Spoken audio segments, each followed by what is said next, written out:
O Tribunal de Justiça do Rio Grande do Norte, sob a coordenação do Conselho Nacional de Justiça, realizou o segundo mutirão carcerário no estado. Além de revisar os processos dos réus presos, o mutirão também fez inspeções nas unidades prisionais do estado. Nesta edição, você vai conferir um pouco mais sobre esse trabalho numa entrevista com o juiz auxiliar do CNJ, Esmar Custódio Filho, e ainda a criação da nova turma recursal dos juizados especiais e o lançamento do programa Pai Presente na comarca de Natal.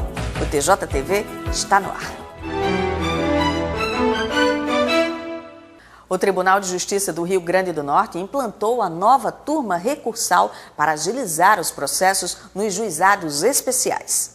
A terceira turma recursal dos juizados especiais começou a funcionar no início de abril, contando com mais de 500 processos. São apreciadas pelas turmas recursais as ações em grau de recurso já sentenciadas em algum juizado especial do estado. A nova turma recursal é presidida pelo juiz Roberto Guedes, contando também com a atuação das juízas relatoras Rossana Paiva e Valéria Lacerda. As sessões são realizadas todas as quintas-feiras, a partir das 9 da manhã, no prédio anexo do Fórum Miguel Seabra Fagundes, em Natal. O programa Pai Presente será lançado na comarca de Natal no dia 9 de maio, no Shopping Estação, na Zona Norte. O programa, coordenado pela Corregedoria Nacional de Justiça, tem por objetivo estimular o reconhecimento da paternidade. Segundo um levantamento prévio feito pelo programa, somente na Zona Norte de Natal existem cerca de 5.000 crianças sem o nome do pai no registro de nascimento.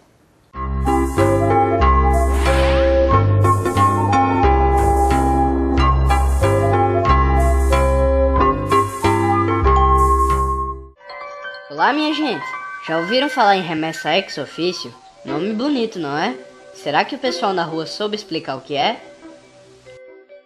Remessa de ex officio será solicitado pelo juiz na própria sentença. Nunca ouvi falar isso. Se a pessoa faz uma promessa, um ofício, de qualquer coisa. Remessa é você arremessar alguma coisa, não? Uma quantidade de coisa que está guardada. Pode ser isso aí? Pode ser isso aí, não? É? Deve ser uma remessa de ofícios antecipados, sei lá. Ofício, entregar algum documento, seria? Remessa, ex ofício, sei lá, eu tenho a impressão que é você remeter alguma coisa depois de já ter remetido um ofício. Pessoal, o juiz Marcos José Sampaio Júnior, da comarca de Monte Alegre, me explicou que remessa ex ofício é um envio de um documento ou de um processo que o juiz deve fazer para outro órgão ou instância, independentemente de ser solicitado pelas partes. Ele me disse que isso ocorre nos casos em que a sentença do juiz só é válida se for confirmada pelo Tribunal de Justiça, e essa necessidade de confirmação é prevista em lei. Ok, gente? Então até o próximo Juridiquês. Tchau! No próximo bloco, você vai conferir o calendário de fiscalização nos cartórios extrajudiciais de Natal e ainda uma entrevista com o juiz auxiliar do CNJ, Esmar Custódio Filho, sobre o mutirão carcerário que foi feito no Rio Grande do Norte. A Corregedoria do Tribunal de Justiça do Rio Grande do Norte autorizou a fiscalização nos cartórios extrajudiciais de Natal. O trabalho vai ser feito entre os dias 8 e 10 de maio, sem alteração no expediente. O objetivo é verificar se o que foi apontado pela correição está de fato sendo cumprido. Entre esses objetivos está a melhoria no atendimento à população. A fiscalização será feita nos cartórios de Igapó, Redinha, além do 3º, do 5º, do 6º e do 7º ofícios de notas. Fazer um testamento pode ser muito mais fácil do que você imagina. Confira agora as dicas de um tabelião que pode facilitar a sua vida. Todos os dias, este ofício de notas em Natal atende aproximadamente 600 pessoas interessadas em reconhecer firma, autenticar documentos, fazer escritura de imóveis, entre outros serviços. Mas o número de pessoas que vem até aqui para fazer um testamento é muito pequeno, principalmente porque poucas pessoas conhecem o procedimento ou simplesmente nunca pensaram nisso. Não parei para pensar, na verdade. Sabe como faz? Não, talvez não. Eu nunca pensei também, nunca surgiu a ideia, não. Não tive ainda essa ideia, essa possibilidade. O testamento é um negócio jurídico pelo qual o autor da herança dispõe de seus bens ou faz outras declarações que registra como sua última vontade. O artigo 1857 do Código Civil Brasileiro diz que toda pessoa considerada capaz pode dispor por testamento dos seus bens para depois de sua morte. De acordo com Célio Soares, tabelião há quase 50 anos, deixar um testamento é bem mais simples do que se imagina e pode ser feito em qualquer cartório. A única coisa que a pessoa precisa para fazer o público é tem que trazer os seus documentos. Se for maior de 60 anos, tem que trazer um atestado médico que está em plena lucidez, e dos testemunhas, conforme a nova lei que diz que baixou de 5 para 2 o número de testemunhas nesses casos. No cartório, o valor a ser pago pelo testamento varia de acordo com o valor do patrimônio do testador. Se o patrimônio tiver um valor de até R$200 mil, pagará pelo testamento R$ 994,29.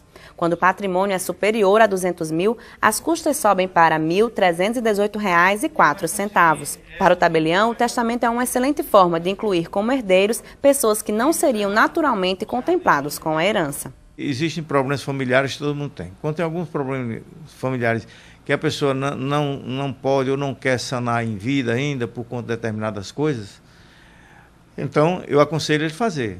Ver o que quer e dentro da sua parte disponível, porque tem isso também, a parte disponível. Então ele fazer o testamento. Aí eu aconselho, porque evitaria problemas futuros, depois da partida da pessoa. De acordo com o juiz Roberto Guedes, o testamento público, que fica registrado nos livros do cartório, e o particular são os modelos mais utilizados. Ele explica ainda que o testamento não exclui a necessidade de abertura de um inventário e pode ser invalidado caso fique comprovada alguma irregularidade. Geralmente é quando a pessoa dispõe além da parte disponível, né? Que você pode, no caso você que ainda é casado, estando na constância do casamento, você pode dispor apenas de 25% da parte disponível. Se você já é viúvo, se você não tem nenhum companheiro, você vive só, você tem só filhos, você dispõe apenas de 50%, aí você já dispõe de 50% da parte disponível, né? E outro fato também que às vezes acontece é que quando existe um testamento, que a pessoa faz uma impugnação porque dizem que a pessoa não estava em perfeitas condições de saúde, já não conseguia gerir a sua pessoa, houve uma indução para que fosse um testamento em favor daquilo, então pode existir sim impugnação nesses casos. No próximo bloco, você acompanha uma entrevista com o juiz auxiliar do CNJ, Esmar Custódio Filho. O assunto é o mutirão carcerário que foi feito aqui no Rio Grande do Norte.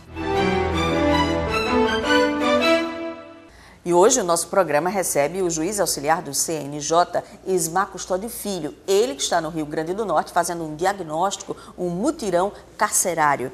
Doutor Esmar, é um prazer ter o senhor aqui conosco. Como é que foi esse trabalho? Foi muito bom porque justamente nesse momento em que vive o sistema carcerário do Estado, foi feito um trabalho buscando justamente fazer um raio-x, um diagnóstico bastante aprofundado desse sistema carcerário. O mutirão já tem algum diagnóstico fechado?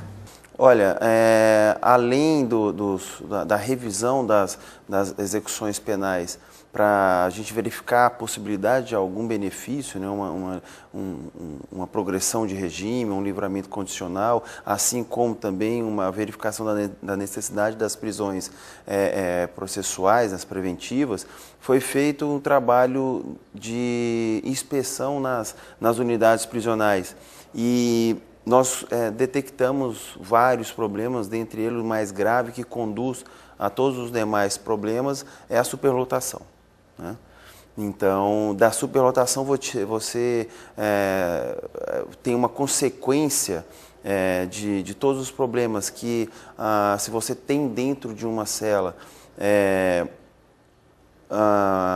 9 presos, como na verdade caberia 1, como nós achamos, né? Então você tem aí 8 vezes a metade ou o dobro da capacidade, você tem um prejuízo total na questão da higiene, né, da saúde, das assistências com o mínimo que se poderia dar, né, que seria às vezes um sabonete ou até uma pasta de dente, né, e até mesmo a assistência médica direta de se fazer um atendimento médico está totalmente prejudicado. E nisso a gente tem que lembrar que há vários desses vários problemas que se seguem por conta da superlotação, nós estamos também sujeitos a eles, porque ali você tem um servidor, o agente, né, carcerário, que está diretamente em contato com esses presos, tem os familiares que vão visitar esses presos e que às vezes tem contato com doenças infecto-contagiosas que acaba trazendo aqui para fora. Isso é um só das vertentes, né, que advém de todo essa superlotação. Doutor Ismael, uma coisa que o senhor falou que chamou muita atenção foi quando da sua visita aí em Alcaçuz, que havia um mau cheiro insuportável. Lá há condições subhumanas? Eu já venho participando de mutirão carcerário pelo CNJ há 4 anos, né? Então eu já visitei de norte a sul do país, unidades. No estado de São Paulo foram 6 meses, então vi aproximadamente 167 unidades lá, então já vi bastante coisa. E me impressionou, então quer dizer, eu já tenho um costume de adentrar nesse tipo de ambiente, mas em Alcaçuz e algumas outras unidades, que eu entrei, em algumas delegacias que ainda tem preso, daqui do estado, em Alcaçuz, eu teve um dos pavilhões, que me lembro bem, foi o pavilhão 1, eu entrei e não entrei num ambiente totalmente fechado, que foi no pátio, eu tive que voltar um pouco, porque eu não conseguia respirar. Pelo mau cheiro tão grande, tão intenso, que você não conseguia nem respirar. Eu voltei, respirei, comecei a me ambientar com o lugar. O esgoto corre dentro da própria unidade, entendeu? Dentro do próprio pátio onde estão os presos, corre o esgoto que vem dos vasos sanitários. Então, é ali que eles fazem uma recreação, ou ficam, ou fazem suas alimentações. Também há uma sujeira muito grande. Visitando, na época a unidade de Alcaçuz, em Nísia Floresta, um corredor cheio de sujeira, muito lixo, muita sujeira, muita comida amontoada, dando possibilidade de todo tipo de doenças infecto-contagiosas, possibilitando até aparecimento. Ratos, eu não vi, mas eu vi fezes de ratos. Entendeu? Então, com certeza deve ter ali. Então, é um ambiente totalmente desapropriado, inadequado, né? Que deve ser totalmente revisto, porque o caos se instalou e parece que não se tem olhos para se ver isso aí. Então, é uma situação grave que deve ser revista, essa primeira questão da superpopulação, para você dar possibilidade de estar resolvendo os demais. Esse é o tipo de problema que tem pelo menos 2 vertentes. Uma é a questão do judiciário e uma outra do executivo. Na opinião do senhor, o que o executivo poderia fazer agora? A primeira, criação de vagas no sistema, né?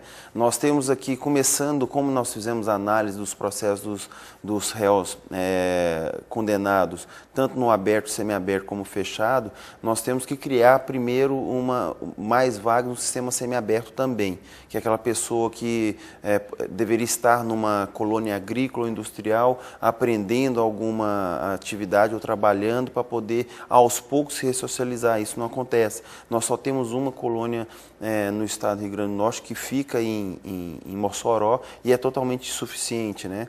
Agora, para o mais grave, que seria o regime fechado, teríamos que criar, sim, de imediato vagas. Quantas?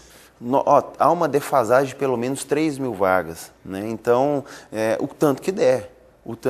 O ideal seria chegar a 3.000 vagas, mas logicamente que a cada dia que passa, se você criar as 3.000 vagas, a polícia vai começar a prender mais, que ela praticamente parou de prender, porque se você prende, seja cumprido mandado de prisão, seja o flagrante, você não tem onde pôr. Né? Então, vi delegacias com presos, que é uma casa improvisada, onde chumbaram uma barra de ferro na parede. Nenhuma. O preso fica algemado numa barra de ferro das 7 da manhã às 6 da tarde, e dali vai para um batalhão da Polícia Militar, para poder passar a noite, depois volta durante o dia. Isso, o preso fica 6, 7 dias nessa condição, até que o delegado, o responsável da unidade, consiga uma vaga no sistema do Estado. O que não é fácil. Não é fácil. Sem dúvida, o mutirão gera uma expectativa de abertura de vagas. Essa expectativa é real? Que vai haver uma abertura mesmo, que já houve, né? Essa abertura de vagas, houve, porque com essa análise conjunta de todos os processos, né, tanto dos que ainda estão respondendo, ou que não são sentenciados, mas estão no sistema penitenciário aguardando julgamento, quanto os que já estão condenados, deve abrir vaga, mas nada que venha dar uma tranquilidade nessa superlotação, porque não foi detectado um atraso, né, nessa avaliação dos processos, principalmente os de execução, né, que já estão com os presos condenados, muito grande, que vinha a ser um valor significativo para alterar a realidade de superlotação. Vai haver, porque creio que talvez entre um número de 200 a 250 talvez vagas no sistema, mas isso aí é muito pequeno frente à superlotação. Isso para o estado inteiro, né? Então, para a população carcerária hoje que gira entre presos que aguardam julgamento e os que já estão cumprindo pena, nós temos de 6.500 a 7.000 presos, né? Para o tanto de vagas que se tem, que essa defasagem de 3.000, esse quantitativo é muito pequeno. Então, o primeiro passo a ser dado é pelo Poder Executivo, no sentido de se abrir vagas, construindo novas unidades e fazendo a reforma das que já foram interditadas, que há muitas unidades interditadas, né, pelos juízes do Estado, e que com pouca verba consegue-se resgatar essas vagas. E qual a situação processual desses presos, do sistema carcerário como um todo? Tá. Nós temos duas situações um pouco distintas. Primeiro, a respeito dos réus que estão aguardando julgamento, né? Esses processos, eles estão realmente, alguns deles com um atraso maior. E isso a gente vê por dois problemas principais. A ausência de magistrados, né? O Estado tem uma carência grande de magistrados, comarcas de primeira praticamente sem nenhum magistrado, de segunda com pouco provimento, né? Os juízes mais nas comarcas de terceira. Então, nós precisaríamos aí, já há pelo Tribunal de Justiça, já a previsão para o concurso, né? Que deve estar sendo realizado, para prover as vagas, mas vamos chamar só alguns. Então, a questão é prover vagas do juízo, que vai melhorar o andamento dos processos que estão para ser julgados. Então, tem muito preso ainda aguardando julgamento, que às vezes com julgamento você já acelera o cumprimento de pena dele, ou até ele já poderia estar num outro regime. Ele já poderia, com julgamento, estar num regime semiaberto. Para os processos já sentenciados, o que eu tenho notado é que a concessão dos benefícios não tem sido, não há um atraso muito grande. Pode-se notar uma coisa por volta de 7%, não mais que 10% ficaria por aí. Então, não se vê um atraso tão grande que justifique toda essa superlotação. A superlotação, ela se deve mesmo à falta de investimento no setor, à falta de criação de vagas, à falta de se olhar com maior atenção para um setor que, às vezes, a gente não tenha muita visão, né? Porque eles estão guardados, né? Eles estão fechados, não é uma coisa que se vê pela rua aí. Então, esse trabalho é justamente para poder trazer à tona a todo mundo, a toda a sociedade em geral, como o sistema está, e perceber que isso pode vir refletir negativamente para a gente aqui fora. Doutor Ismar, muito obrigada pela sua entrevista, pela sua presença hoje aqui no nosso programa. Eu que agradeço. Bom, e o nosso programa de hoje vai ficando por aqui, mas você pode acompanhar outras notícias do Poder Judiciário do Rio Grande do Norte na internet. Até o programa que vem.